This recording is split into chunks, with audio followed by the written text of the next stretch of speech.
You are now listening to the Friends of Rugby podcast. Relax your anus. Balls. Thick thighs. Camille Shat. Where's his neck? Eddie Jones. You're fucked, mate. We're nice now. Welcome to the Friends podcast. I mean, the Friends of Rugby podcast. Not your fucking friend. I'm here with the quiz master, Yeah. notorious liar, Jesus Frank. Christ. Sorry, we just got into a fight here Yeah, before we did. before we got into the news. Before we got into the podcast. More rugby. How you doing, Frank? No, a bit of a bad week. Yeah. My boss quit. So now you're the boss? No, I wish. Did you get a raise? No, I just had to work more. Oh, Yeah. like full time now. Yeah. Well, no, I don't want to work full-time hours. full time. I'm not going to work full time, am I? Yeah. Jeez. No, I'm fine. How are you? I'm really good. Really good. Yeah, really good. Oh. I haven't slept much this week. I haven't slept much. I think it's the So, heat. Or I've it been- was the heat. Keeping like 5 hours, roughly around 5 hours a night. Yeah, me too. Still trucking along and just enjoying all this. I was telling you the other day, like this rugby, this Lions tour shit is fantastic for me. You like it? Every day there's like, every other day there's like team announcements or a game and all this international rugby. There's just rugby. This is a busy rugby. It's weird for me. Calendar right It's now. weird for me. It feels like there's too much rugby. Not in a bad way for watch. I just feel bad for the players. Oh, yeah, I do. Well, you know what? Screw it. They get paid lots of money to play a game. I was starting to feel They sorry get for paid a these. lot of money though compared to other They get professional paid- sports people. not- relatively speaking. And for how violent it is, too. for a sport that will probably end your career at 26, like this is Yeah. not a lot of money for and me. your body. Yeah. But at the same time, you get to do what you love. yeah, You're playing a game, yeah, and you're getting paid most of them in the hundreds of thousands of dollars. yeah. That's a pretty sweet deal. In isolation, it sounds great. If I could make my Yeah. salary, Yeah, doing whatever I want to do, yeah. that's a dream. Mm. It'd be pretty hard to feel sorry for me. Yeah, I don't know. It's not like these guys are poor. Some of them are. Some of them are Some poor. of them are poor. Yeah, yeah, But the majority of them are making a decent wage yeah. to play. It's a bit like being siloed, though. It's like, you guys doing great. You're getting paid a lot of money. Just don't look at the football players. Just don't look, guys. Don't look, Yeah, but you're still playing a game. Like it's like if you got paid your salary to just sit at home and play PlayStation all day. Like you ain't complaining about that. No, That's I'm a sure dream. not one of them is complaining. Not one of them is complaining. But that I could get really serious about this and talk about the ongoing early onset dementia case that's currently happening. But that is a different thing. That is a different thing. That's always any kind of contact sport. That's like the CT. Is it called CTE? Yeah. Yeah. That's the risk that you take. But gotta the pay to thing play. is, they didn't know that. They didn't know that. Yeah, but they do know that. They now. do that now. Yeah, I think they they do know know that that now. now. I mean, the evidence is there. Like isn't if it? you look and you have to be completely headed in the sand. I'm not saying athletes are the smartest people anyways, but like you got to like look around. Like everyone knows who Muhammad Ali is, Yeah. right? Like everyone knew who he was.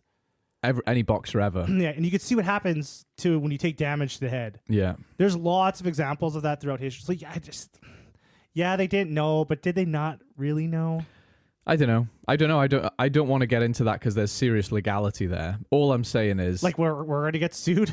no, we're not going to get sued. But if someone were listening and they're thinking, I've got early onset dementia because of rugby, and these guys are going, shut up, you get paid loads of money, I'd be pissed. Well, there's people that got early onset dementia from playing rugby for fun. For free. Maybe us. Yeah, like you and I. We don't know yet, do we? Right? We And don't it's know. just- I had a few concussions. But we both know that that's a risk. You can become paralyzed yeah. playing rugby. You could die. You could die playing rugby. Guy in my hometown broke his neck. Yeah. Maybe he was all right eventually, actually, but But that's the risk. It's like it's like joining the army, going to war, and then being shocked that you got shot.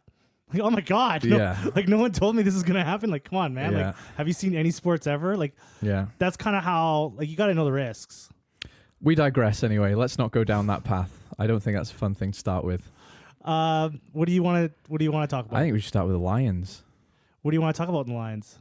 Let's talk about the feeling. Tell me about the feeling, because that's how you started. I want to give you back the torch because you were having a good time. You know what? I think if there was no COVID in 2022 and we had a normal South African tour, Yeah. I don't know how to gauge this because we went from New Zealand to an audience-less South African tour that was pretty low energy all around. So, like, I don't know if this is like I'm enjoying the shit out of it, but I really don't know if it's Normal. like, been a good tour because it's been so long. I get the hype around the New Zealand tour. I think was stronger. Yeah. I think there's a looming gloom going over the Australian tour that the Australians are just going to get fucking destroyed. Yeah. Yeah. I'll tell you something. I think maybe I'm well positioned to talk about this because the 2013 Australia tour was in my kind of golden years of enjoying rugby, not least because Wales were good and, we took a lot of guys with us, but Australia were good. The midweek team lost to the Brumbies. There was a lot of back and forth, and the tour was competitive until the last game, which was a bit of a blowout. Who won that tour? Lions. Yeah. Right, but it was a 2-1 series, and both the first two tests came down to a kick at the end. One was Lee Halfpenny, one was Kurtley Beale. Ooh. It was great. It was a great tour, and like the midweek games were competitive and fun to watch, right? And like I said, at the time, personally, this is very subjective. I was just in a good rugby mood. I was loving rugby at the time, This tour, it's different for me because there's no fucking Welsh guys except Jack Morgan. And you are right. There's the Australia factor. We've been talking about it for almost a year. How we've even said, should we go to Australia as a Lions team? Because what's the point?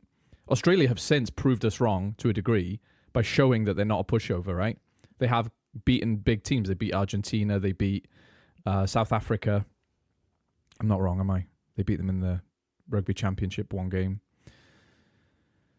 Anyway, they're not as bad as I thought they were going to be. So this tour is better than I thought it was going to be. They definitely look better when they went up north. In November. Yeah. When they went into those November tests, they looked really good. Yeah. I just don't. After what, I know watching the Super Rugby games. Yeah. Not a really good way to gauge. Maybe. I think those games really more expose the Lions than they are exposing the Wallabies. Yeah. It shows the cracks in their games, but the basis of their rugby is based on these Super Rugby teams. Yeah. And they're not very good. Their defenses are shit. They can attack. Yeah. These Aussies can attack. When they have the ball in hand, they can pass it around. Yeah. But the Lions defense is awesome. Yeah. And it just keeps getting better. I do still think Australia will win a test. I don't think so. A lot of people are saying that. And you know what happens in every I think it's what you're seeing in the Super Rugby games is the same thing you're going to see. I think in the Wallaby games, like they're going to be tight probably first half maybe. Yeah. And then when they start subbing, when they start having to go to the bench, and the best players in the Wallabies come off, and then even better players maybe come on for the Lions. Yeah.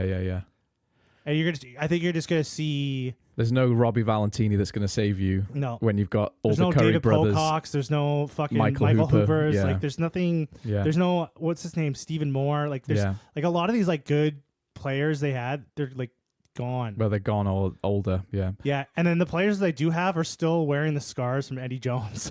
They are a little bit. And the abuse that he gave them for like a year. They are a little bit. I was wrong as well. They didn't beat South Africa.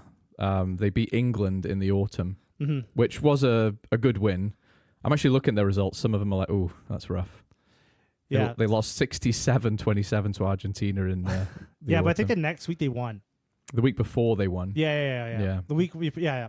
Yeah. Anyway, that's not as relevant as what you were saying. But the Lions are complete now. Yeah, they feel like a complete team. It didn't take them long to click, actually. Well, they got their final piece of the puzzle. They brought him in.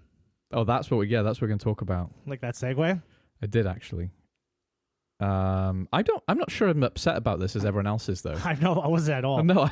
I wasn't everyone like that. I don't know if We're talking about Owen Farrell. we're talking about. Yeah, sorry, we're talking about Owen Farrell coming into the team. Like the coach has got to be allowed to have his one. It's just egregious if it's your son. Every coach like has to have like some kind of selfish, like choice. We all know he loves Matt Hansen more than Owen Farrell anyway. Matt Hansen was his one. Owen Farrell's just some guy as far as he's concerned. And you know what? I think he waited. He brought him in at the right point. Yeah. Some injuries came in. He's like, you know what? I got to bring my son in. Do you know what's funny to me is when I first read about this, I was a bit, there was a gut feeling which was like, no way, that's nepotism, that's awful. And the more I thought about it, the more I just was like, oh no, that makes a lot of sense actually, right? Because if we're talking about, and Andy Farrell said this best, people are like, you need fullbacks, not 12 10s. And he was like, I have fullbacks. And he does have fullbacks. Yeah. He's got two of the best fullbacks. He's got the two best. No, not two of the best fullbacks in Hugo Keenan, Blair Kinghorn. Mm-hmm. They haven't played yet, but they're going to. Yeah. Right? And now since they have, Blair Kinghorn has. And then losing Elliot Daly, you've lost your utility back. Yes, Owen Farrell doesn't cover fullback, but he's the only. Hodge. Yeah. That is a real big loss. But Owen Farrell is a very useful utility back because he covers. There's not another guy on there who can play. 10, he does 12, right? But 12. that is a useful combination that they don't have other than that. And another thing is, people talk about experience. As a Welsh fan, I badly know you need experience on a team, and he is that guy. He is a real leader. So I'm not really that upset about this. I guess if you were upset, you would say there are a lot of other players who have played a lot of international rugby recently, are at the peak of their powers. Owen Farrell doesn't play in England, hasn't played an international game in a long time, hasn't played rugby in a while. So I understand that complaint.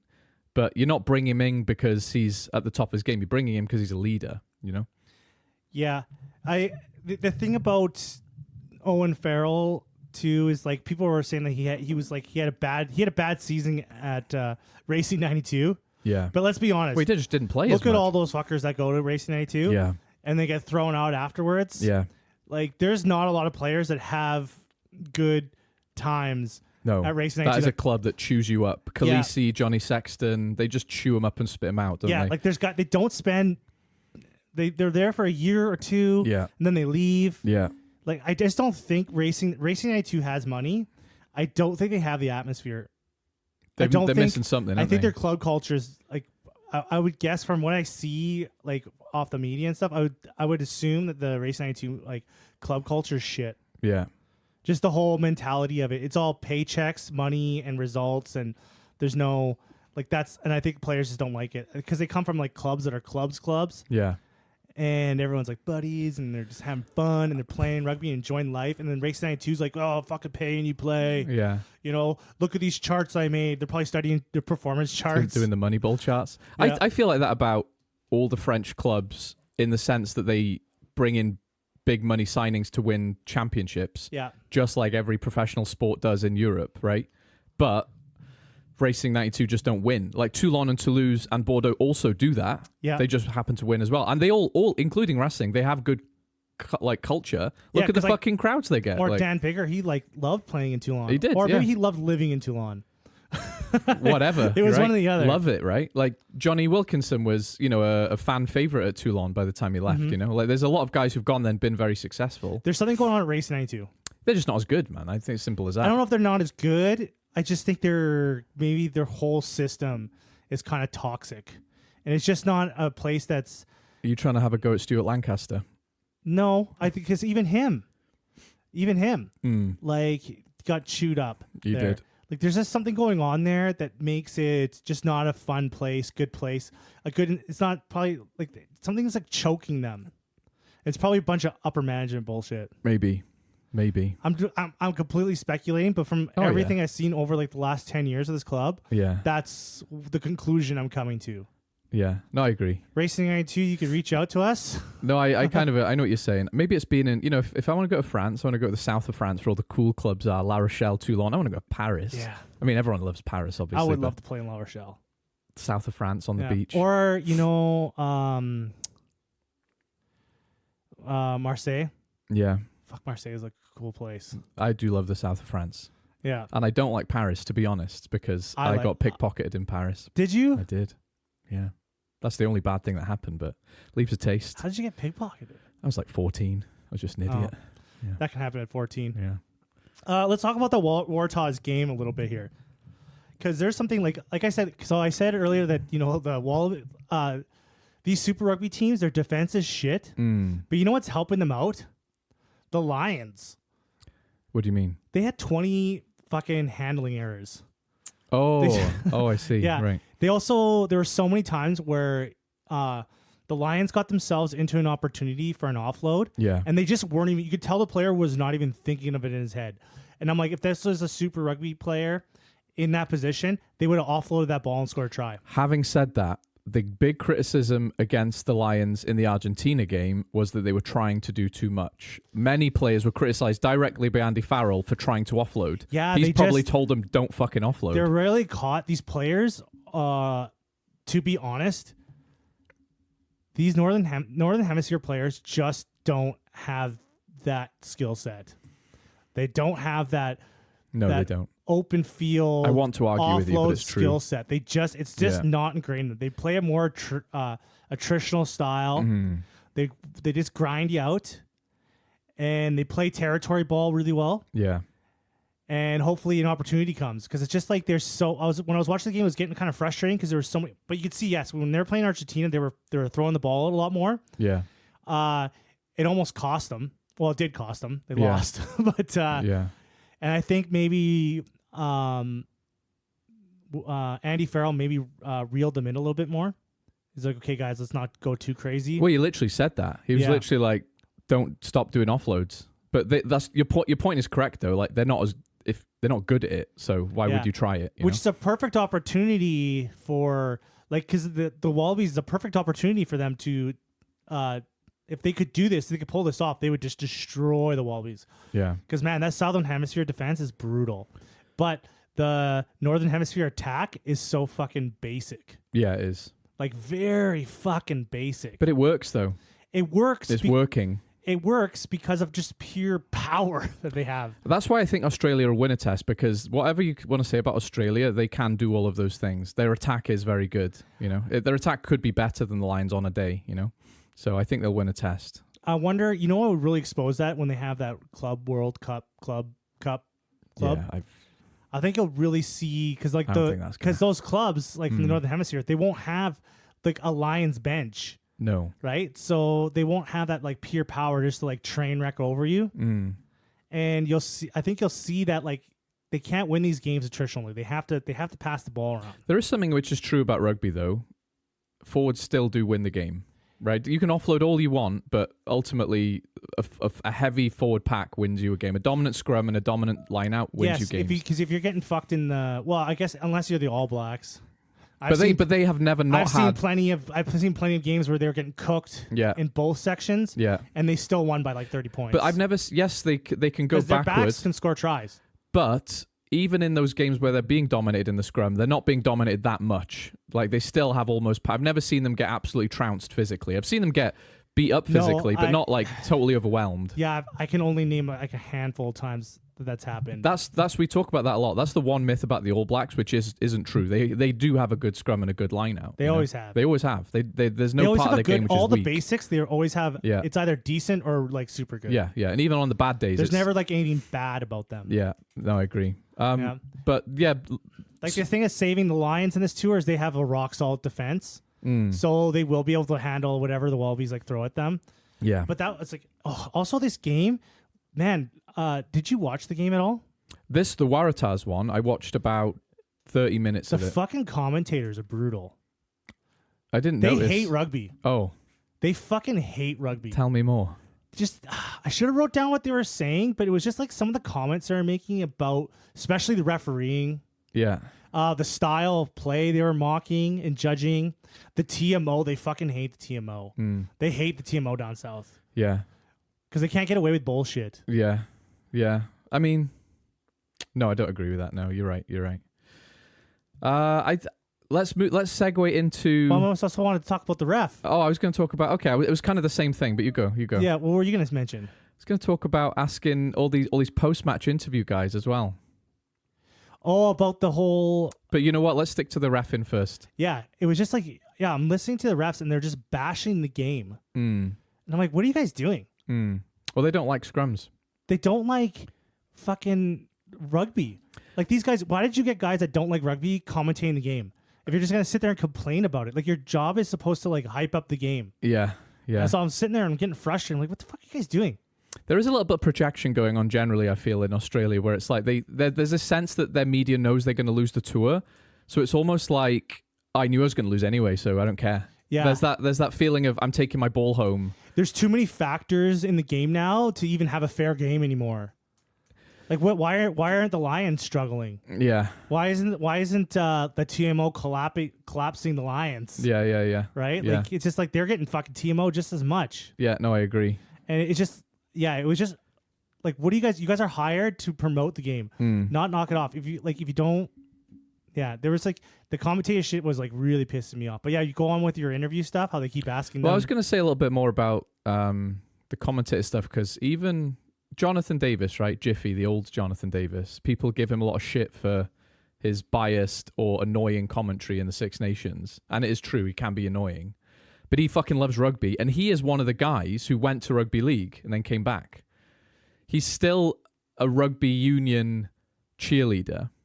The problem in Australia, I was watching an interview with Michael Checker the other day, and he's talking about how in England the quality of the product is very good. But it's weird how it doesn't have the same status as something like NRL does in Australia. Because Aussie rules and NRL in Australia are fucking massive. Right? And we can talk about how we don't like rugby league all we like, but there's another whole sport which packs out stadiums and is very entertaining in Aussie rules. Right? My conspiracy hat on why NRL, like rugby league, is so popular. Yeah. Is because they were just fucking tired of losing to the All Blacks. That's why everyone just watches league. Yeah. They're just tired of fucking always losing to the All Blacks. There's probably some degree of truth to that. And so there's like, that. fuck it, you know what? We'll watch league. And they win in league. Yeah. And they're the dominant country when it comes to league shit. Oh, yeah. So big time. So that's why they just kind of lash on like, oh, yeah, this game is way better. There's definitely a class thing as well. I think Australia is one of those countries where rugby union, like England is, and to be honest, like Scotland and Ireland are, where it's a kind of a posh kid sport. It's less true. But there's still a lot of kids who go to private school and go into rugby union, right? Still a lot of them. Rugby union is its own worst enemy. The people at the top that are supposed to make the decisions for the game are always making the wrong decision. They still are. They're usually trying to make it more like they're usually trying to copy or make it more like league. Yeah. Which is like we have our own game. There's a reason why union is still worldwide way more popular than league. Yeah, it is. Leaps and bounds. Yeah, it is, yeah. So I don't know. It's almost strange that though. Yeah, so I don't know why they're so horny to copy the NRL because it's popular in like one country.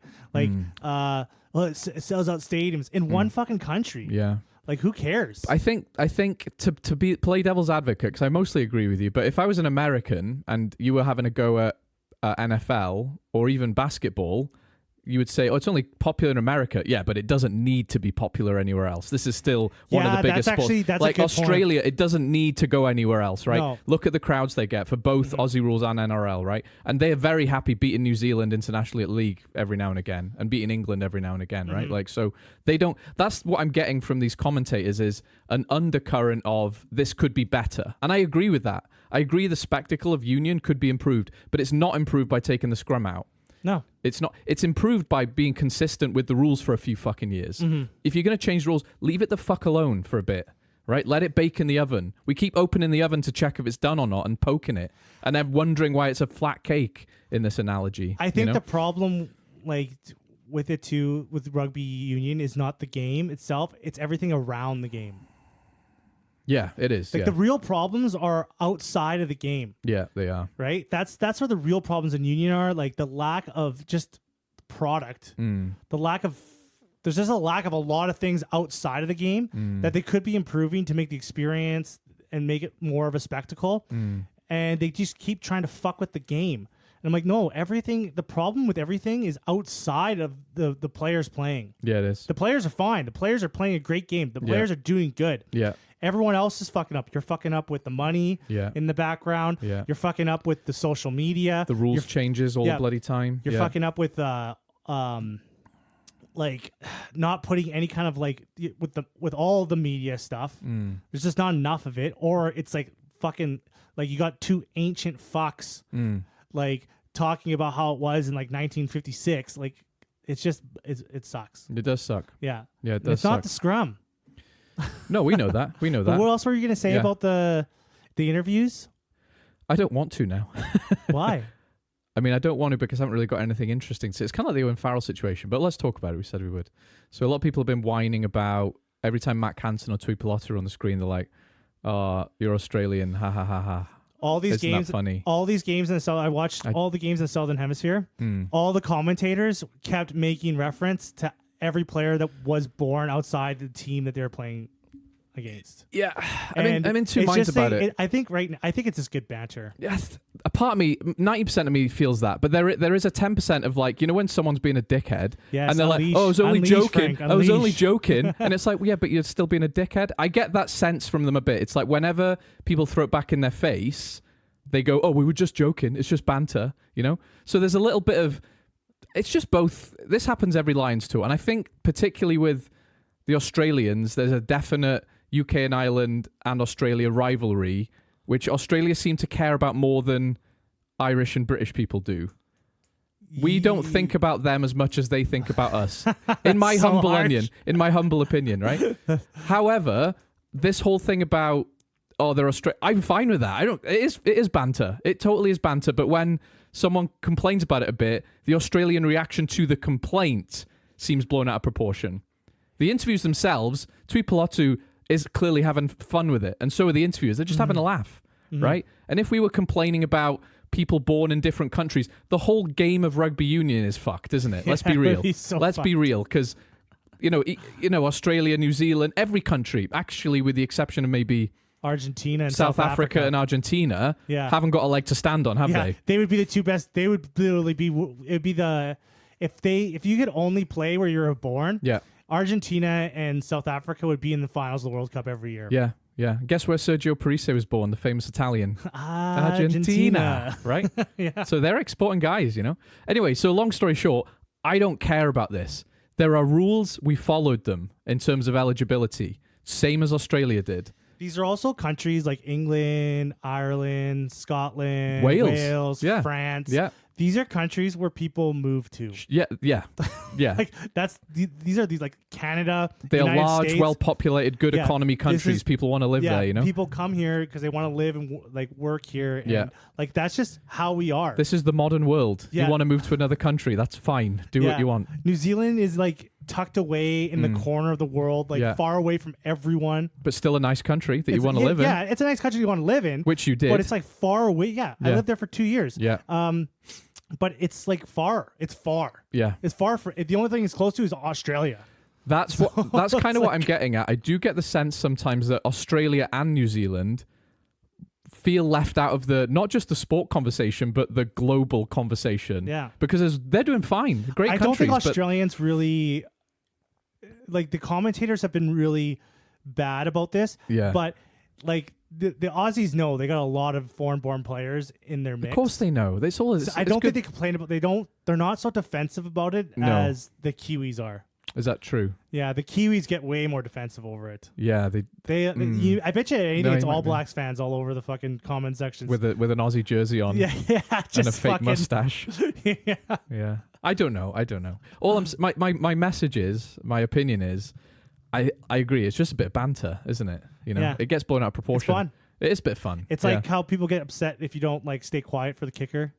Yeah. You know, I've changed my tune on that though. Yeah. I used to be one of the purists, like, don't respect the kicker, and now I'm like, no, fuck it, yell. Yeah. Do what you want. Throw your poop at them. I don't care. Do what you want. Yeah. I paid, in the case of Harlequins versus Exeter, £75 for a ticket.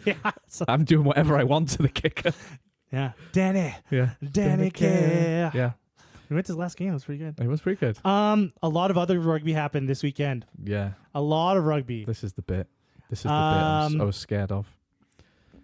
Let's talk about Wales, Japan. No, let's fucking not. Let's talk about Wales, Move Japan. swiftly So can on. we make an argument? We need to start. I think we need to have a serious conversation about we don't. replacing Wales and the Six Nations with Japan. Fine. Next question. Banter. Fine. Wait, I have like Genuinely, fine. I have a whole page of notes. Okay, all right. I'll let you lead because my opinion on this game: 2 shit teams played a shit game of rugby. So I watched this game from the second half on. Yeah. So I almost didn't watch it because I was for sure that Wales were going to win this game. And when I saw the score when I was going into the game, I was like, should I watch this? I was like, fuck it, I'm going to watch it. James Hook agreed with you on Twitter. He was like, I think Wales have got this. yeah. I did a bit as well. I was like, I'm probably going to win. There was, first of all, that second half, Wales did not want to be there. Those players looked fucking If I'm going to say knackered. anything in their defense, it's that it looked miserable. They were like... It looked miserable. Well, they have to have those, hot, sweaty. When you're having water breaks like that, you have Yeah. to stop because it's just so hot Yeah. and sweaty. Yeah. Because I've been in Japan and you lived there. I lived there 2 and years. you know yeah. how gross and hot it gets. I played a game of Ultimate Frisbee and I nearly died. It was 100% humidity. It was 40 degrees. No, it wasn't 40. It was like 38. And I nearly died. So I can't imagine. I mean, they're professional athletes and they've done condition training, but 80 minutes of international rugby in those conditions is dangerous. You know?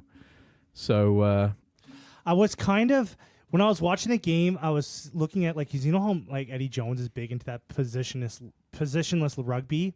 He wants to play a more chaos game where players are kind of more looking for unstructured opportunities. pods. Yeah. Yeah. And as I was watching this game, I was like, man, this is just not how the Japanese roll. They're he's trying to put an unstructured system into a structured society of people. But man, they just kept growing and growing and growing into that game. They just played the conditions, didn't they? Their attack is amazing. Their ball handling, they do make a lot of they do make a lot of handling errors. They made a lot of handling errors in that they game. take some big risks. Yeah, they play the ball. They play the ball, and they're so quick. Yeah, they're so fast, and that speed and tempo, and you can see they were picking it up. Wales was starting to slow down. They were, they were trying. They were about the 60th minute. Wales were literally just trying to survive the match. They were not even trying to survive the rugby game. They were trying to survive just living life. I was just going to say that. Yeah, fuck the rugby game. Let's not get heat stroke. Right? Yeah, no, I agree. The thing about Japan is, I had a feeling we would lose this because I know whatever Japanese team you put out, if your defense isn't good enough, they will have some fit guys who are fast, who are used to living in hot, humid conditions. They'll just run through you as soon as you get tired, and that's kind of what happened. They were, you could tell, Wales started making some really odd and bad. Their decision making went out the window too. I don't think we had decision making from the get go. Because I was like, "Where's the?" There was no clue. There were so many opportunities in that game to take a penalty instead of go for the corner. Why didn't we take him? Because Costello was having a bad game. Kieran Hardy was having a bad game. If you're 9 and 10, aren't having a good game, and they're the guys who are supposed to be directing traffic, you're not going to win a game of rugby, you know? Yeah, I just don't think Costello is the steward that they need. It's sad in a way. But at the same time, there's no one else. No, there is someone else. Who's else. Who is this? I'll let you guess, but I'm going to talk about Sam Costello while you think about it. I mean, he's also an option, actually. Why not? Ospreys 10. Dan Edwards. Oh, Dan Edwards. Yes. Why are we not playing him?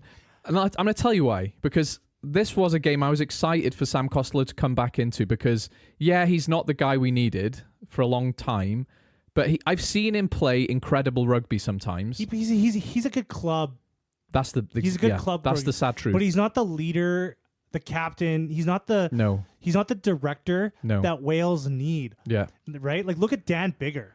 Yeah. Right? They miss the shit out of someone We miss a guy in every position, except maybe hooker. Dewi Lake is very good. Jack Morgan is very good. That's another reason we lost. All these players we lost to the fucking Lions. All these guys. Depleted squad. Yeah, I'm only You joking. hid him from me. I didn't know how good he was. I don't saw know him why. play- When you text me, he's like, "Why didn't you tell me about Thomas Williams?" I'm like, "What the fuck are you talking He about?" was so. I was watching him. I was like, wow, because he was playing a good team. Fuck, he was electric. Have you not seen the He Gloucester was like highlights of the fucking season? Aaron Smith, like He's a very good 9. yeah, fuck, he's amazing. Yeah, I'm surprised. What a you loss. say. But anyways, yeah. not relevant to this because we fucking. No, it is relevant because we missed him. It is relevant. I don't know. I genuinely. I feel bad for a lot of those players. I like a lot of those players. I even like Sam Costello, but you are right. He's a club player. He's not good enough for international rugby. I'm going to repeat something a lot of other people have said. People who are a lot smarter than me at this. Squidge mentioned this and Sam Warburton also mentioned this. The problem with Wales right now is we're so desperate for a win. We put the team out that we think is the best player in that position. But someone like Squidge or Warburton have said you should be putting out guys who have a higher ceiling. So Dan Edwards has a higher ceiling than Costello, but has less international experience. If he has a bad game, you know eventually he will be a better player. Yes. Right? And there's so many positions where that's true, but we needed to do that 18 months ago. Right? It's already too late. You know what player they're doing that with right now? Not Wales, but like Prendergast. Constantly putting him in positions. Yeah. Right? To figure him out. I right? actually really agree with that because his ceiling is very high. Yes. I actually very much agree with that. Yeah. Like with Costello, you know where his ceiling's at. Yeah. Like we know how He's been tested, hasn't he? He has been tested. Yeah. Right? Just like and he's at the age now, like what is he, like 27? He's not, but he's old enough. Yeah, right? he's Whereas old enough. Prendergast still has real. And Prendergast is 20. Yeah. Right? Yeah. So like he's got time to like, you know, but we're gonna eventually we will see enough where we're like, yeah, Prendergast, this is how far he's gonna go. Yeah. Costello's 24, but point still stands. He still had enough opportunities, I think, you know. So like and Ben Thomas has a high ceiling as a 12. Gatlin was playing him as a 10. He's not got a high ceiling as a 10. He's a good 10, but he's an international quality 12, right? And what a perfect time to experiment in Japan. Yeah. This was supposed to be But your that's vacation. the point. That's the point. This It's too late because when you are this desperate for a win, there's no talk of ayahuasca trips to South Like, America they don't anymore. even have a full-time coach. He's just stepping in. He's just hanging out. Yeah, that's the other thing. If you look at that coaching team, it's very good. I still do like Matt Sherratt. He's in a horrible. I do too. He's in a horrible position. He's got Danny Wilson with him, the guy who has coached at Scotland, Glasgow, Harlequins, and Cardiff. This guy's a very good coach. They've got Adam Jones, one of the best tight head props ever. And he's always got chocolate with him. He's always got a bar of chocolate for the boys, but it was too hot for chocolate. It melted in his pockets. Adam Jones must have been a fucking big fucking Can you sweaty imagine? mess. He just got like fucking Yeah. sweat and chocolate all over his hands. You know those guys when their eyelids sweat, they're that hot? yeah. Yeah. Like You got Lee Halfpenny he on the must tour. hate Japan. I bet you anything Adam Jones hates Japan. When I was in Japan, there are no fat people. No. There are no And you're fat just walking like a sweaty mess. Like, ugh. Yeah, you do not survive in that I weather. would So anyway, I want to say this because this is the thing I am actually passionate about. Any criticism I give to the players is not coming from as harsh a place as the criticism I have for the WRU. This is all their fault. Why have we not got a head coach? It's been how long? Why are we still talking about how much money we should be paying the regions? If any of these guys had job security, I imagine their performance would have I think improved. this goes with what I said earlier. The problems with the game is outside the game. And I didn't want to make it a Wales conversation at that point, but that was going through my head. When we talk about rugby, it's not what's going on the field, it's the wider picture. Yeah. Wales is the best example of that. We are in free fall, right? We are historically one of the best teams in the world. Our culture is very rugby based, and our structure is falling apart, not so much because the players, but because the management around it is utterly incompetent. the players are doing what they can. They are doing that. And that's why I don't want to criticize Sam Costello. He's a fine rugby player. He shouldn't have been on that field, right? Poor guy, you know? Talk about Japan, though.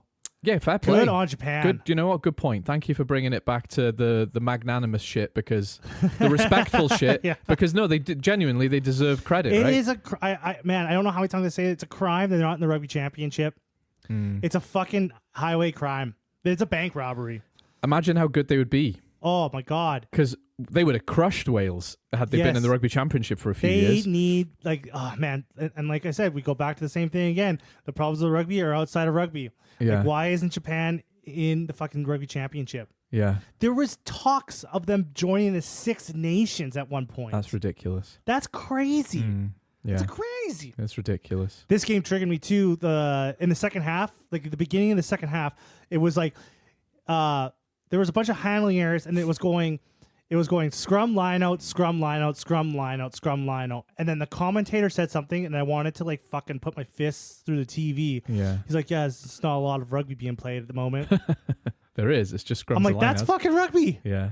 Yeah. I fucking got so mad. I'm like, these motherfuckers, these like Southern Hemisphere fucking commentators. Yeah. I was like, I got so triggered. I was just like, wow. I was watching it by myself, which is worse. So I have no one there to like fucking bitch to. I was like, when he said that, I was like, that guy should be fired. Yeah. Yeah. Like, Was he Australian? yeah, I think he was, or he was a Southern Hemisphere guy. I can't tell the difference between the accents anymore. Yeah. But I was just so fucking triggered by that. I was like, that is rugby. Do you know one of the worst things about that happening? The worse the game is in terms of quality handling, the more scrums and lineouts there's going to be, right? So rugby has a real drop off a cliff in terms of watchability for a neutral if the team is bad. So Japan and Wales had a responsibility to play well. Yes. So that the neutrals would go, this isn't boring. Because let's be real, if there's a lot of scrums and lineouts, someone who doesn't know anything about rugby is sitting there going, this is boring. I understand that. We have a problem in rugby where... I didn't know what was going on when I first started, and I loved it. You might be the exception to the rule, though. Do you know what I mean? Generally speaking, if I'm new to the game and I'm watching a lot of scrums and lineouts and a lot of people dropping the balls, I'm going, this looks like no one knows what they're doing. It used to drive me crazy when they would get the ball and they would kick it out of their own half. I'm like, what are they doing? Why are they kicking the ball away? Yeah. That blew my mind when they would kick the ball into to keep the ball out of their own half. Yeah. I couldn't wrap my head around why a team would just let go of the ball because I'm so used to watching football. Yeah. Like NFL and CFL. Like, why when would you have give the ball, them the other you team wouldn't just the ball? Yeah, you wouldn't give the other team the in ball. any sport. This might be the only sport where you give the other team the ball deliberately. Yeah. So that's another thing for me. It's like I know someone is a real rugby not fan but understander when they know that because I've even sat there with people from Wales who played a lot of rugby and watched a lot of rugby, sat in a pub with them, and they go, "We're kicking the ball away too much." And like, you don't understand rugby. You just don't you're not a rugby. You're a rugby fan, no doubt. You're not a rugby understander. Yeah, right. Because like I know other people I've watched that haven't watched rugby before too. They'll make that same comment when they see them kicking the ball away. It's instinctive, isn't it? It's like what the fuck are you doing? Why would they do that? Yeah. Like, I don't understand why they're doing that. Like, why are they kicking the ball away from giving it back to the team? It's like that Brad Pitt film Moneyball. If you understand rugby, you understand the film Moneyball. It's about percentages. You just don't play rugby in your 22. You just don't play rugby in your 22. It's not a thing you do, right? Don't do it. No, but people don't understand that. And even when you're between the 22 and the halfway, and South Africa were very good at this, they'll kick the high box kick and compete for it. People doing, what are they doing? It's like, they have won 2 World Cups doing that, guys. Like, they kind of know what they're doing, right? Also, kickers are so good now, they could slot from anywhere. Yeah. You almost can't even play rugby in your at half. No, they don't. Ireland and South Africa don't do it. No. And guess who's very good at rugby, right? South Africa. And Ireland, right? Yeah. So if you're a rugby understander, you don't complain about that. And yeah, that's the strange dichotomy here. If I'm a new person to rugby, instinctively I know that kicking looks weird. Instinctively I know if there's a lot of scrums, the game looks scrappy and boring. But so there is a hurdle to overcome. Rugby is an acquired taste, is what I'm saying. Rugby is trying to feed olives to your children so that they eventually like olives. You know, there is a hurdle to liking this sport. Another thing I'm thinking about is like, if Japan win this series, like, where do they go from here? Like, there has to be something that has to happen. I think Japan are going to win the next game. I do too. After watching that, I definitely do. Yeah. And the conditions and how Wales are just I can't see them winning another game. No, and I think had Wales won this, whoever won this game needed the confidence boost. Japan have that. That's all they need to win the next game is that confidence, right? Having said that, Wales aren't a scalp that is worthy enough to make Japan join some kind of competition. I think it's super worthy. I think that's a team with a lot of history and coming to Japan. History isn't the same as being good, though. We are not a good rugby team right now. Yeah, like it's just didn't you? We have done nothing since me and you've been recording this podcast. 18 months. There's been some good games. Not enough. Close no, games. No, it doesn't matter though, does it? You know as well as I do that is irrelevant. That it doesn't matter. We haven't won a game in it. Like Japan beating us is great for them, but it doesn't mean they get access to the Rugby Championship on that basis. I think when you're good enough to beat the Welsh team, even though they are bad. They're really bad, though. They're right now. They look like a club side. They're like the jobber wrestler right now. Like when they're starting to bring up a new star, they have the jobber guy that comes in and he wrestles him and shows if this guy's good enough to be in the big league. I wish we were a first boss. We were a first boss. You guys we're are not. the first boss. We're not a first boss. Yeah, we're a first hench with a tutorial. With that, this is how you play the game, guy. Who's the first boss then? That's a good question. I think Italy are first boss right now. Oh my God, no way. Yeah. No. Yeah. Italy's the guys. If Italy Italy's played the Japan guys tomorrow, in the streets that you have to beat up, the minions that keep coming at you. That is statistically not true. If Japan beat Italy right now, this would be a different story. I think Japan would beat Italy right now. Maybe. Yeah. But Italy would beat Wales right now, is my point. Wouldn't they? They did. All that matters is Eddie Jones is getting the last laugh. Oh, fuck. I know. That's the bit that hurts the most, is Eddie Jones' shit-eating grin. Other news, France and New Zealand. Holy shit. Oh, this is also controversial for me. This is a controversial game all around. I'm going to have to say it straight away. The ref. Yeah. The ref. Fuck, there were some fucking brutal missed calls, brutal calls. Yeah. And you could tell that like the commentators in this game were really getting pissed off at the TMO. Yeah.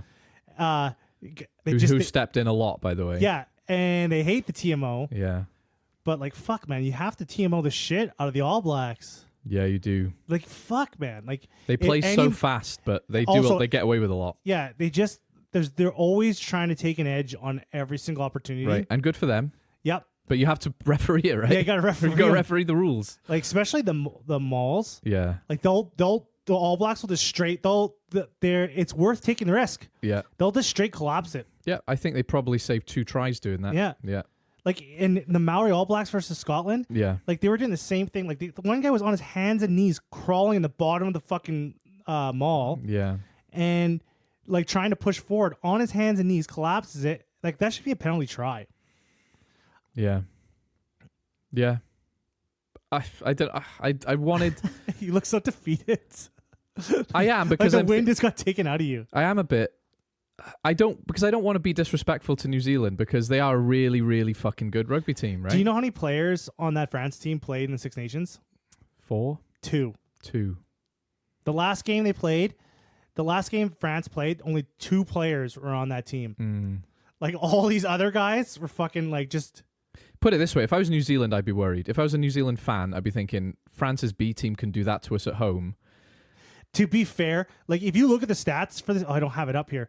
When you take a look at the stats for the game, like, and you say who won this game, you would say New Zealand won this game. Yeah, that's true. They felt comfortable. They felt comfortable for a lot of that game. Yeah. Like I think France had to make like 260 tackles. That is impressive. New Zealand made like only had to make like 120 or something like that. Yeah. Oh, but what does that say about France's efficiency in the red zone though? They just there's these players are still good.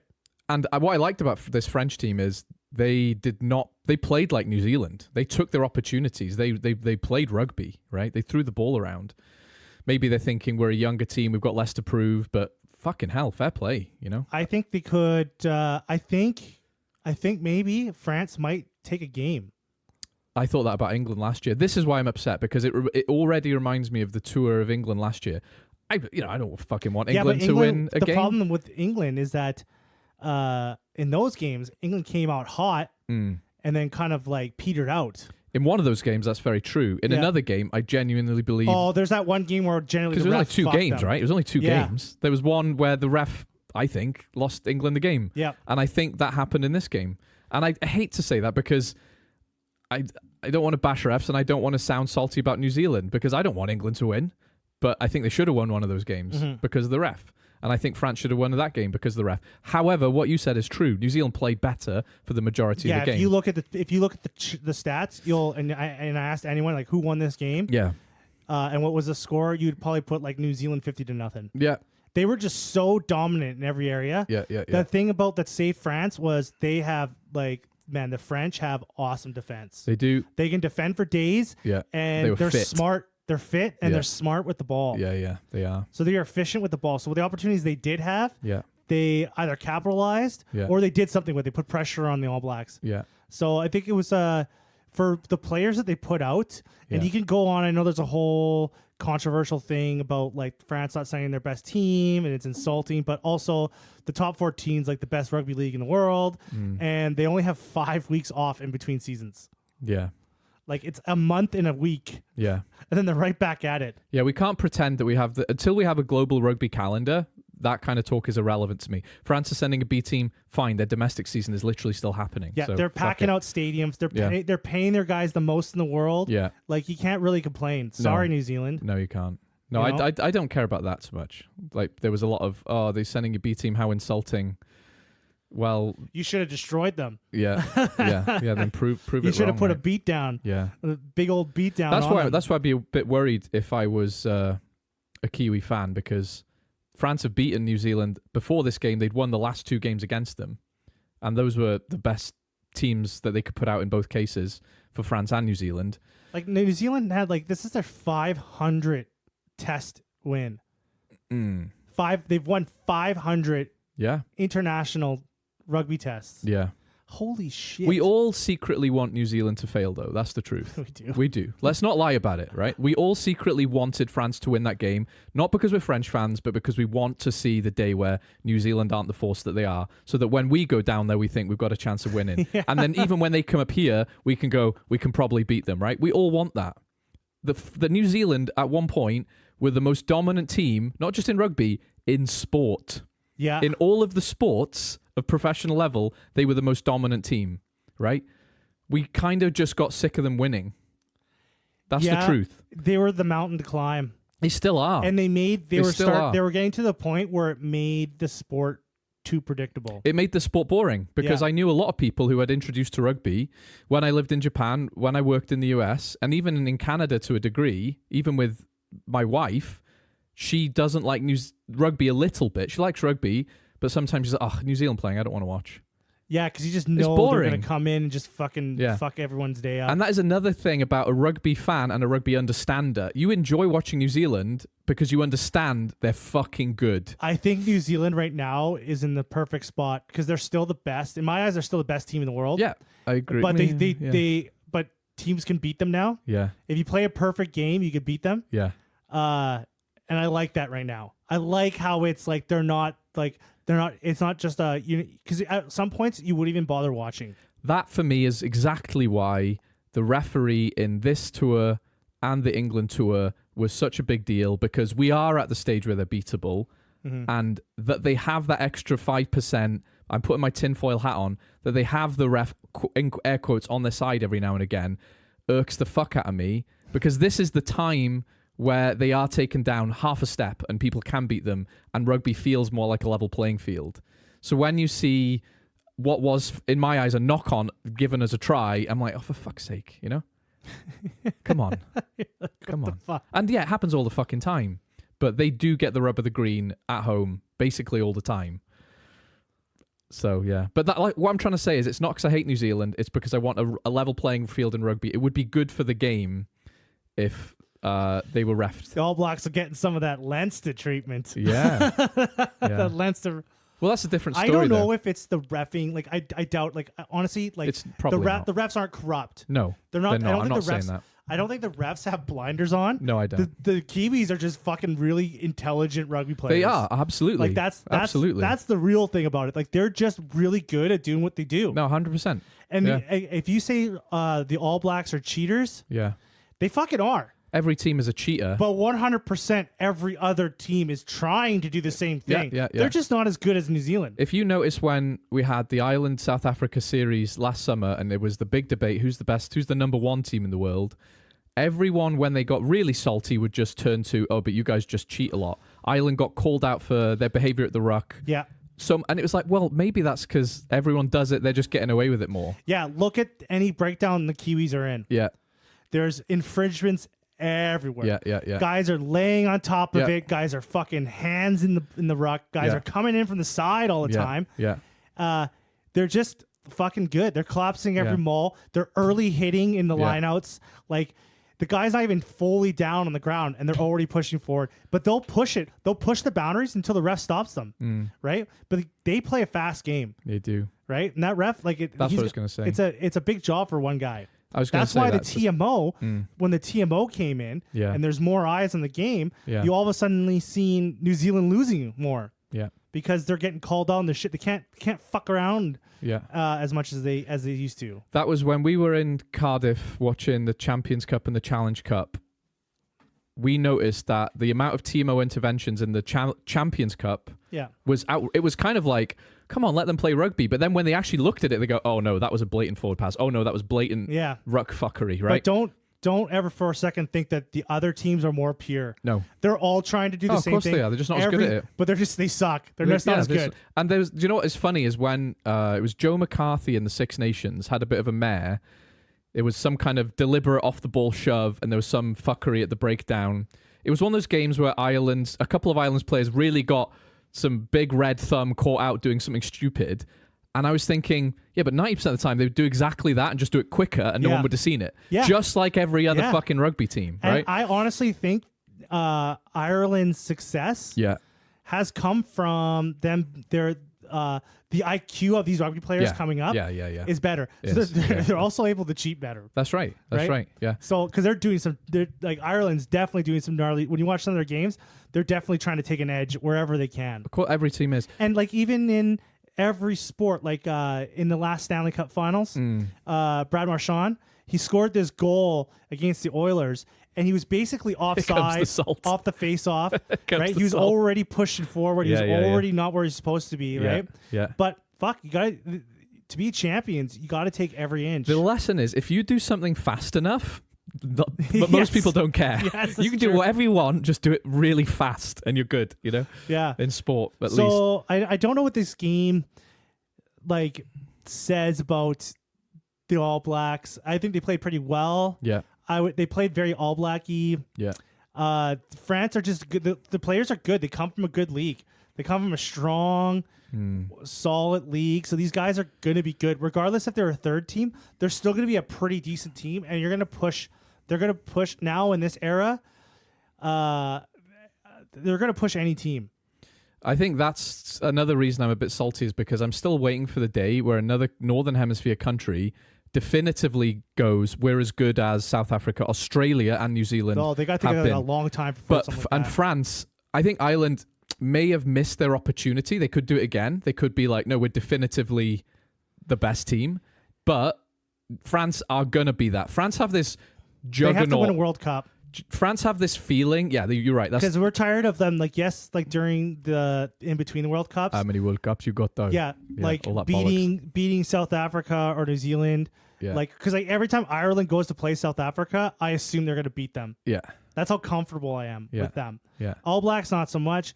But like when it comes to World Cup, like it's anyone's game. Like that's where they really have to shine. If they really want to put themselves up on the pedestal of the Southern Hemisphere teams, you got to win a World Cup. And I have this feeling that France will be the team to do. I think France will do that before Ireland, because right now France have this feeling of inevitability about them. And this game is almost a testament to that, because New Zealand won, but that wasn't, I hate to say it, it wasn't a French A team though, was it? No, it was like a French C team almost. Right. And they did that. Like, imagine they had Penaud, imagine they had BLBRA, imagine they had Dupont. Like, that's a very different story. If they brought a full strength team, hands down that I think the France A team, like the top guys, I would say they're the best in the world right now. Oh yeah, I might agree, because if France is playing New Zealand in a World Cup, or if France is playing the Springboks in the World Cup, I put their I wouldn't say the same thing. But France beat New Zealand in the World Cup. Yeah, and Ireland beat South Africa in the World Cup too. Yeah. And they both got fucking beaten by the opposite team. In the knockouts, yeah. So it's like they have to do it when it counts.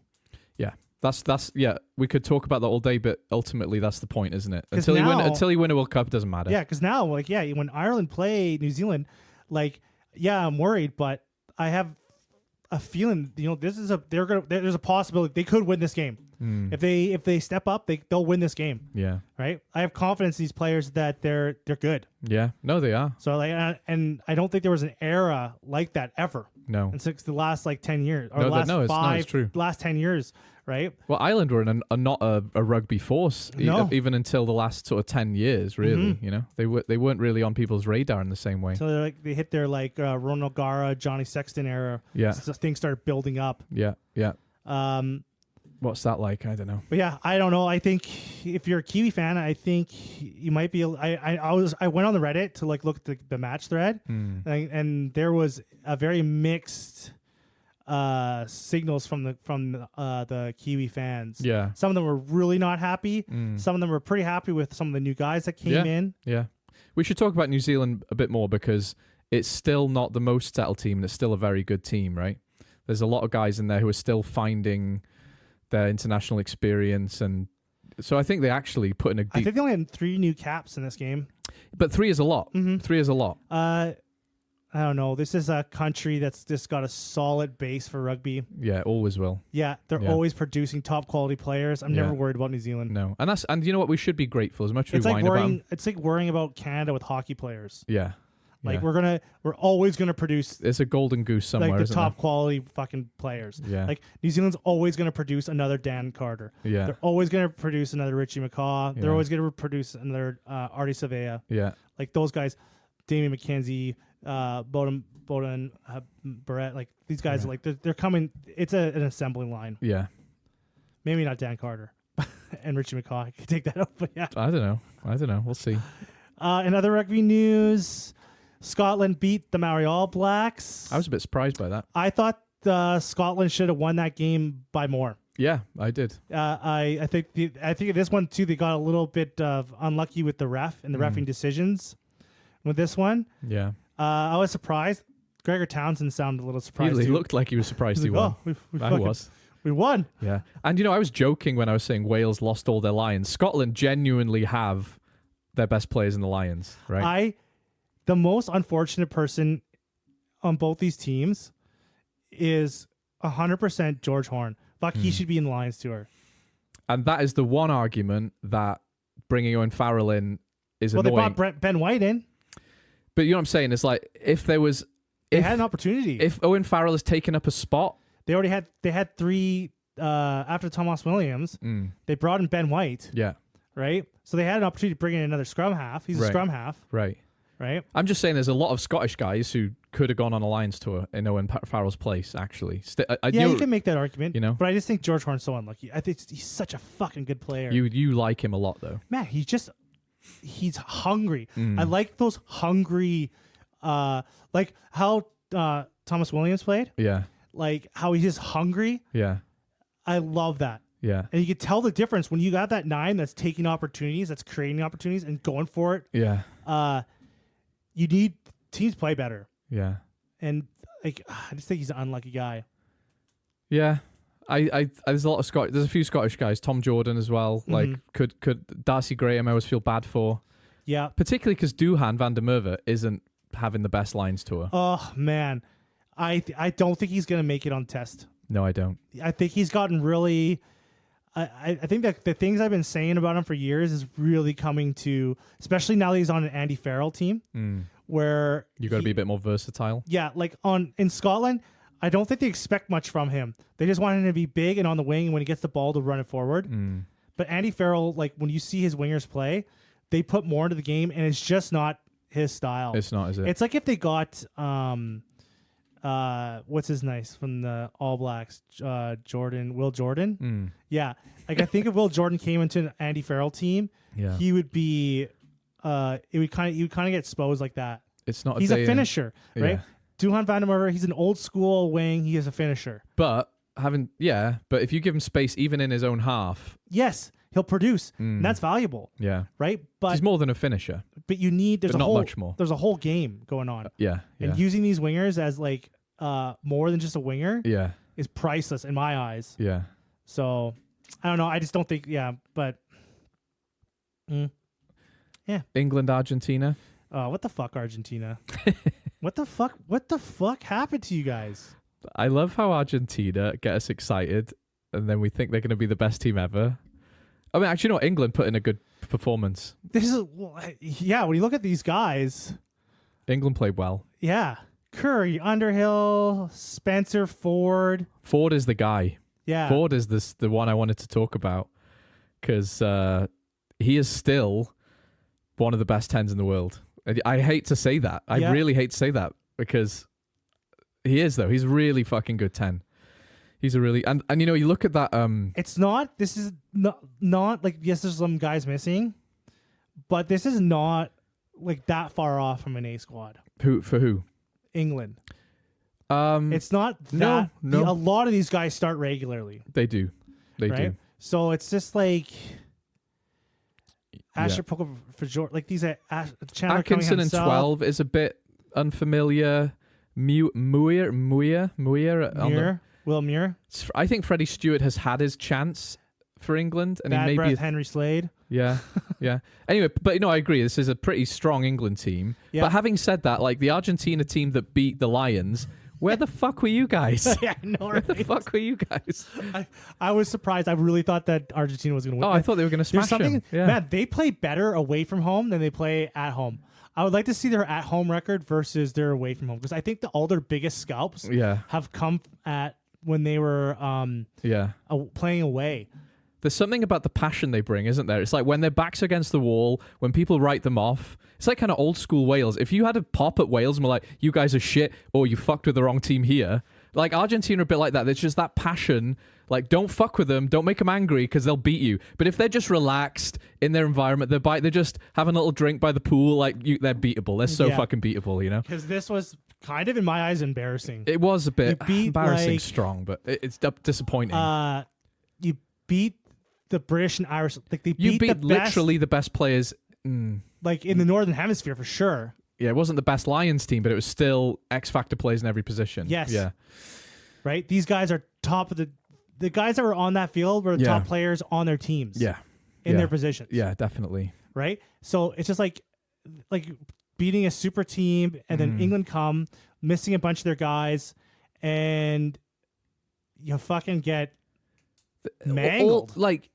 Argentina have had a warm-up game against the Lions and won. They had the prep time. England just scratch team thrown together. They know each other. Yeah, and they had this huge game together too. They had this huge game with the Lions together. Yeah.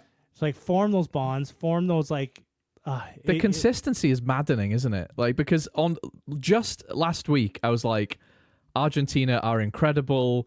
They could be one of the best teams in the world. It keeps rugby snobs from saying Argentina's a good nation. It does. Because they can never string along like a dominant run. No. And we know why. They don't have a professional side. Like they need to go on, like they could beat anyone, but they've never gone on a run. Ireland have gone on a run. Yeah. Wales have gone on a run. England, New Zealand, South Africa. Yeah, it's everyone else. France. They've all gone on these 15, 16 games. Like winning streaks, won some tournaments. Beating everyone, having their era. Argentina they had that era where they beat everyone, but they also lost to everyone at the same time. They can never do it 2 weeks in a row, though, can they? They never do it 2 weeks in a row. They even came third in a World Cup. Yeah. This is and still people are saying, they're just not there yet, or they're getting there. Yeah. I think what they really do need is they need a run. They need to string together like a consistent amount of games to put them in that upper echelon. The question is, though, can you do that if you don't have a professional side? Well, I mean a run. I mean, can you go on a consistent run? Because contrast that with Fiji, who still haven't gone on a run, but have improved. Yes. Actually, they're basically the same as Argentina, aren't they, in these stakes? They have a professional team. It has improved them, but not to the point where they are consistently beating teams. Yeah, they just need to put that string of wins together. They have to go on a streak. Basically, that's all they're missing is a streak. They need a streak. Once a team goes on a streak, that means they're a team. They're cool now. They're cool. Yeah. And Argentina's just because they are just as good as everyone else. They are. Because they've beaten everyone else. They proved it. Yeah. So they've even beaten the Lions. Yeah.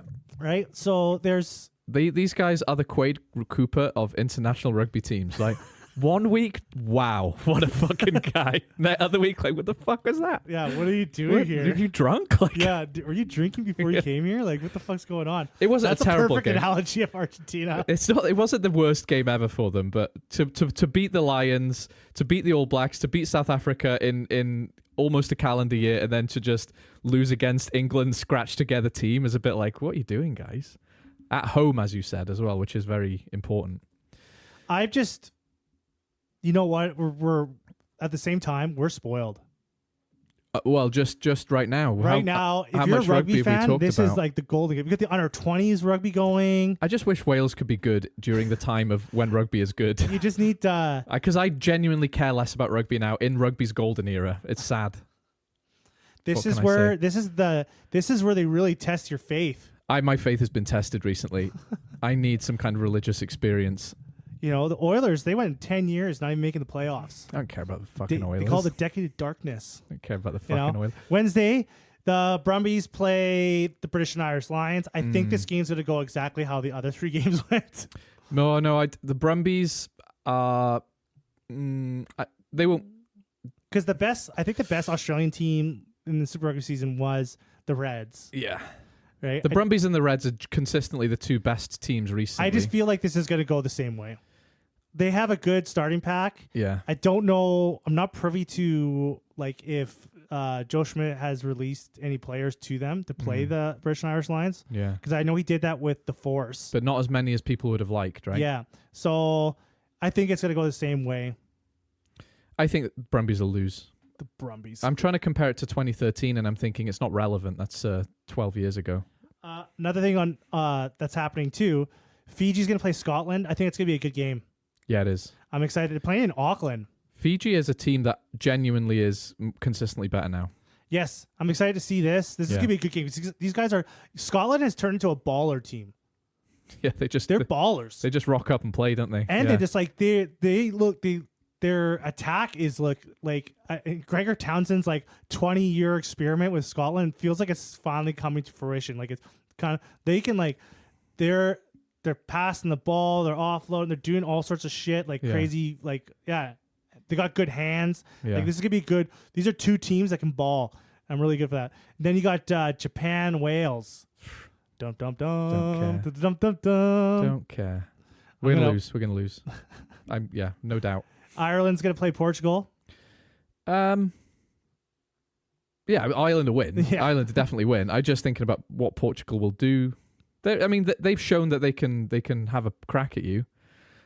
I think everyone. I can. Here's the post-match review: Gutsy Ireland overcome Portugal scare. That's going to be the headline. Early Portugal. Yes, absolutely. Early Portugal scare. Yeah, Gutsy Ireland overcome early Portugal scare. That's the headline. France and New Zealand are going to play. Yeah, they are. They're doing a double header. Did you know that? What do you mean? So before the New Zealand-France game, the Black Ferns are going to play the Australian women. The Australian women, not the French women. No. Oh. Yeah, they're going to play the Australian women. So you get a double header.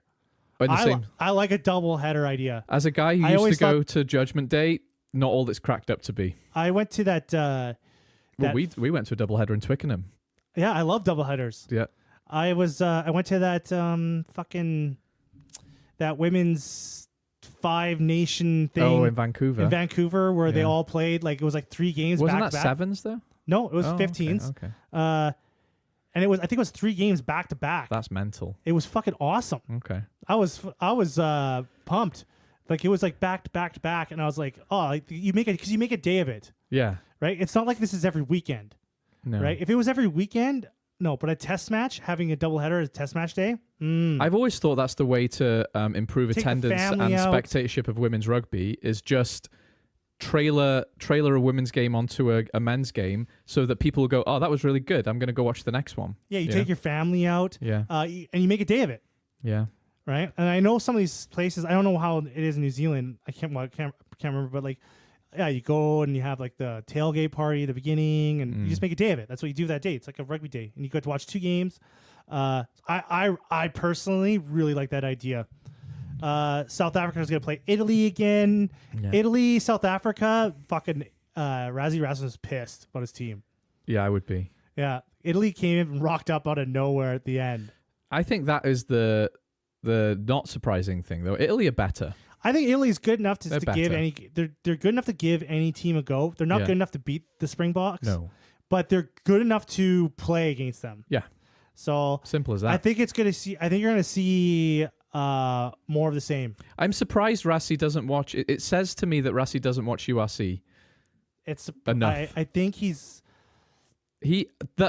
team Ooh, containing that's a big call. Like, a team containing a lot of good Benetton players is gonna give you a good game, right? These guys have been playing against South African players week in, week out for the last 3 years, and you're surprised Italy gave you a game. Like, show some respect. These are not a team you underestimate anymore. Having said that, they did batter them. Yes, they still battered them. They just didn't defend as well as they probably would have liked. Yeah. Argentina playing England. I think Argentina are going to pull this one out. Right? They've already had a loss, so now it's time for a win. Yeah. So I think Argentina's going to probably slide in the past checkerboard England. of Argentina They're going to rugby. be angry. They're going to bring in Augustin Crevi back from the grave. There's some ancient Mayan sphere or stone tablet which predicts when and where Argentina will win. The planets are alignment to Argentina win on this one. Yeah. Yeah. Canada's going to play Belgium. Oh, I'm going to that one. Yeah, we're both going to that game. Well, I'm not going to the one on the 12th next week. That's Belgium. Never mind. I'm going to the one in Spain on the 18th. You're going to go to Spain. Because Spain are playing the USA next weekend. And USA are looking good. Well, they just beat Belgium. Yes. They beat the mighty Belgium. And they also had the last November series. They had a very successful series, too, against other teams. Relatively. Yeah. Yeah. So, USA, good for you guys. You guys are doing good rugby things. They beat Wales right now. No doubt. And then we got a big game. Yeah. The Oz New Zealand 15. That combined. Oh. So it's going to be a Lions versus Lions. The Lions versus the Lions. This is going to be basically the British and Irons. I think this might be their hardest game. Do you know, this is the worst thing about this tour. The two games I was most excited for, the Argentina game and that game. Yeah. And I don't actually care as much about the Australia test. Because they play, I think the week after, they play a Pacifica team. Yeah. But this Oz New Zealand team, this is going to be a test. Man. Do you know what's going to be? Do you know what would be funny about this? If it was just 90% Kiwis and the Aussies would be fine with it. It's like, beat the living shit out of them so we can have a rest. So they're all fucked up for our game. I guarantee they're going to try. Yeah. Like this team is good. They're going to take this serious. Of course they are. They're going to take this Oz New Zealand 15. Yeah. They're going to take this game. This isn't going to be like a Barbarians game. This is going to be a very serious rugby team. I feel like this is going to be the hardest match. So Andy Farrell for this match, he's got to put out his best team for this. I want to finish with just a quick overview of people who are definitely playing for the Lions test starting team. Like, is there anyone in there who's like definitely going, or is there anyone who's kind of lost their spot? Because we already talked about, I think Duhan has kind of played himself out of a test spot. Yeah. I think the wingers would be James Lowe and Mac Hansen. I would say Ellis Genge. Yeah, I think Ellis Genge over Porter is a big call, but I think it's true. Ellis, Genge, and Porter are going to be the start. Whoever starts. Aren't they both loose heads? Am I wrong? Yeah, they're both loose heads. Oh, I see. So both of those two definitely 100% on the field. No, but I'm saying Genge starts. Yes, I could see Genge starting too. Oh, okay. Yeah, I can see Genge starting. You could. I honestly, for those two, they're both such good players. They are. I wouldn't care who starts and who comes off the bench because bringing either one of them off the bench, that's scary. It is. I think Joe McCarthy as well has also gone up a lot in my estimations. I didn't think he... Yeah, Joe McCarthy is definitely a guy that I feel like is going to get on the field. I haven't seen enough with Blair Kinghorn and Hugh Keenan yet, but I thought it was kind of a waste having Kinghorn on the field. I know they wanted him to No, they need game time. They need game time, so they just got him on the field. Yeah. For some reason, I feel like Mac Hansen is for shoe in. Oh, well, do you know what he is, though? Like, and not for banter reasons, but because he has been consistently good. Yeah. Him and James Lowe are going to be on the wings for sure. Definitely. I think the center partnership, Hugh Jones has been playing really well. I think Hugh Jones and Aki, it might be a 12 and 13 combo I'd go with. I know that's a bit more debatable, but I like those two guys. Oh, you still have Pierre Schumann too, though, at loose head. Oh, he's not a tight head. I'm just looking at him right now. I mean, as good as he is. Fuck, that's three good. I think, you know what? Those three are definitely going to make starts. I think most of the props are going to start. Most of the props will get on the game sheet. They're going to cycle them out. I see what you're saying, right. Unless they're just like super good. I think that he might like rest a player. Yeah.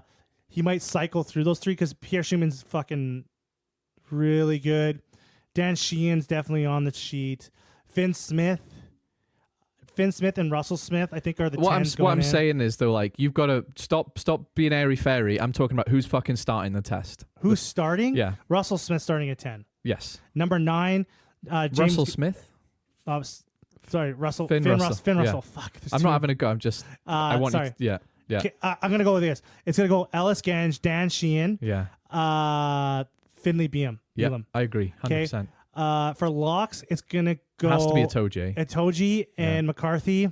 Could be. Yeah, that's what I'm saying. His stock has risen. Yeah, I'm going to go Tyke Byrne, Jack Conan, and maybe Ben... Oh, You're Ben going Jack Earl? Morgan? Like, I'm not being biased here. That guy's played fucking rugby. Oh, Jack Morgan. Yeah, Yes. I put him at 7. Yes. 100%. Yes. Jack Morgan at 7. Yeah. Tyke Byrne. You leave out Van der Fleer, though, eh? Yeah. No, I would, Jack to be Morgan's honest. fucking super good. Yeah, he's proved it, hasn't he? 9, it'll be Mitchell and It'd be Gibson. Mitchell. Yeah, Alex Mitchell and Gibson Park. You got to pick one. Oh, to start, Gibson Park. Yeah. And then 10, Finn Russell. 12, jeez, this is where the 12 thing is. No, it's Aki for me. I just think he's just powerful. As good as Tui Piloto is, and I would have Tui Piloto on the bench, but it's Aki. I'm gonna say at 12, Owen Farrell. Yeah, that's and no, Farrell will be on the bench or something. He's definitely utility cover. Yeah, it's gonna be. I think it's gonna be Bundyaki and Hugh Jones. Yeah, me too. I do actually. Matt Hansen on the wing, James Lowe on the wing, and then I'd Blair Kinghorn at fullback. And Blair Kinghorn at fullback. And this is nothing again.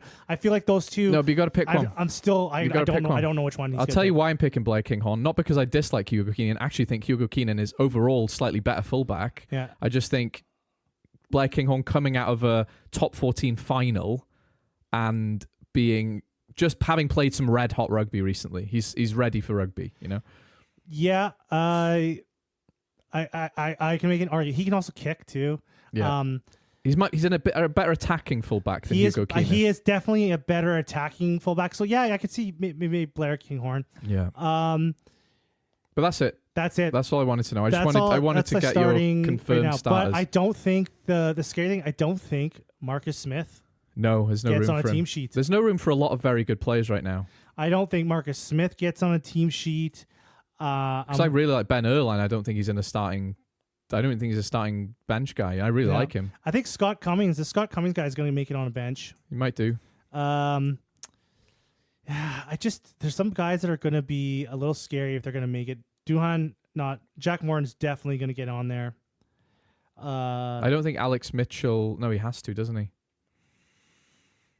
Yeah, he has to. Oh, Alex Mitchell, unless he really likes Ben White. Ben White is a good scrum half. He is.